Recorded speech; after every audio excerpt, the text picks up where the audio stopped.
Valy tavoana amintsika mianakavana tokantrano indray amin'izao aliny alady fahavatra ambin'ny folony volana febroary izao tonga eto amin'ny fandarana maheno indray tsika ary dia manasanao naraka izany hatramin'ny farany mazava ho azy amin'ity alina ity dia goavana sy lalao vaovao-goavana izany ny eo amin'ny taranja baolina kitra satria dia niarika lalao iraisam-pirenena ireo ekipa roa solitenan'ny Madagasikara ho an'ny fifananana afrikana ho ny ekipa ny AS Adema izay miatrika ny fiadinan'ny tompony amboaran'ny Afrika aloha no resantsika voalohany indrindra tamin'ny isa 3-0 ny AS Adema ho maly tolakandro io tany Zimbabwe nanoloana ny ekipa ny Harare City tamin'izay dingana savaranandro fifantsanana ho amin'ny fiadinana ny tompony amboaran'ny Afrika izay 3-0 ny isa nefa alazaina raha io isa io dia mbola manana ny hetsika ihany ity ekipa tompony amboaran'ny Madagasikara ity zany hiatrika fifananana izay ao amin'ny lalao miverina.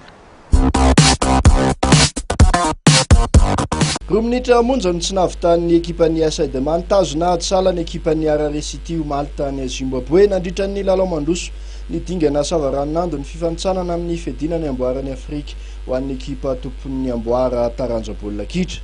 Tany amin'ny minitra fahavalo amby valopolo tokoa mantsy vao ny sentotokana ny mpijery tonga tao amin'ny Rufaro Stadium rehefa napiditra ny baolina fahatelo nitondra fandresena ho an'ny ekipan'ny Raphael Manuvira. Ny alohan'io nefa dia mbola ronirony isa teny amin'ny solaitra be. Mariana fifantarika tamin'ny isa rono oatra ny tompo tanàna ny alohan'ny fialan-tsasatra tamin'ny alalan'ny baolina tafiditry Ronald Chitio teo amin'ny minitra fahavalo amby telopolo sy ilay lohalarana kalaza Raphael Manuvira teo amin'ny minitra faha-raika amby efapolo. Voaniditra kosa nefa ny fizara-potoana faharoa dia nampiseho fahavononana ny ekipan'ny Seranam-piaramanidina. Nisy vokan'izany teo amin'ny minitra faha-fito amby efapolo rehefa nanena ny elanelan'isa i Florent. Nanomboka teo dia nivoraka tanteraka ny Harare City.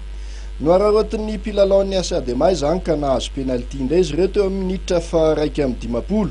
Penalty izay tafiditry voavaka Saso Matsara. Lesoka ho an'ny ekipan'ny AS Adema araka izany tamin'ity lalao mandoso ity ny tsy fahaizana mitazona ny tombony efa nananany.